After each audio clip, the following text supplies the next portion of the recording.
Paschimbanga Namasudra welfare বোর্ডের উদ্যোগে নমশূদ্র লোক সংস্কৃতি উৎসব অনুষ্ঠিত হলো ডালখোলা পুরসভার ৩ নম্বর ওয়ার্ডে। প্রদীপ প্রজ্বলনের মধ্য দিয়ে অনুষ্ঠানের সূচনা করেন নমশূদ্র ওয়েলফেয়ার বোর্ডের চেয়ারম্যান মুকুল চন্দ্র বৈরাগ্য, যেখানে নমশূদ্র সম্প্রদায়ের মানুষদের জন্য রাজ্য সরকার গৃহীত নানান প্রকল্পের বিষয়ে আলোচনা করা হয়। পাশাপাশি সম্মাননা প্রদান করা হয় নমশূদ্র সম্প্রদায়ের বিশিষ্ট মানুষজনদের। এদিনের এই কর্মসূচিতে উপস্থিত ছিলেন বিধায়ক গৌতম পাল, উত্তর দিনাজপুর জেলা পরিষদের সভাধিপতি পম্পা পাল, ডালখোলা পুরসভার চেয়ারম্যান স্বদেশ চন্দ্র সরকার, বোর্ডের কাউন্সিল মেম্বার ভজহরি রায়, পশ্চিমবঙ্গ নমশূদ্র বিকাশ পরিষদের উত্তর দিনাজপুর জেলা কমিটির সম্পাদক সুখেন মজুমদার সহ অন্যান্যরা।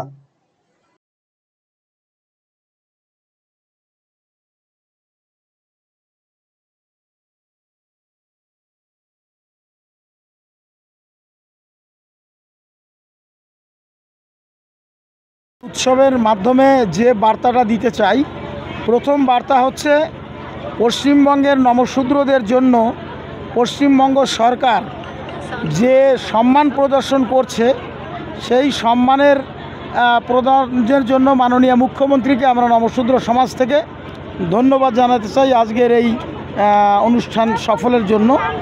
পাশাপাশি আমরা একটা বড় বার্তা দিতে চাই, সেটা হচ্ছে আমাদের এই বাংলার মাটিতে মাননীয় মুখ্যমন্ত্রী বলেছেন যে ধর্ম যার যার, উৎসব সবার। তো আমাদের এই নমশূদ্র সমাজ, এই সমাজের মধ্যে মতুয়া ধর্ম হচ্ছে আমাদের পাথেয় অবলম্বন। সেই মতুয়া ধর্মের কাছে সবাই সমান। আমাদের এই ধর্মের মধ্যে কোনো সাম্প্রদায়িক বিভাজন নেই। আমাদের এই মতুয়া সমাজের মধ্যে কোনো ধরনের কোনো বিভ্রান্তি ছড়ানোর জায়গা নেই। আমরা মনে করি যে এই বাংলা শান্তি বিরাজ করছে এবং দলিত সমাজ, বিশেষ করে নমশূদ্র সমাজ, এই সরকারের অনুপ্রেরণায় যথেষ্ট উন্নয়ন হচ্ছে।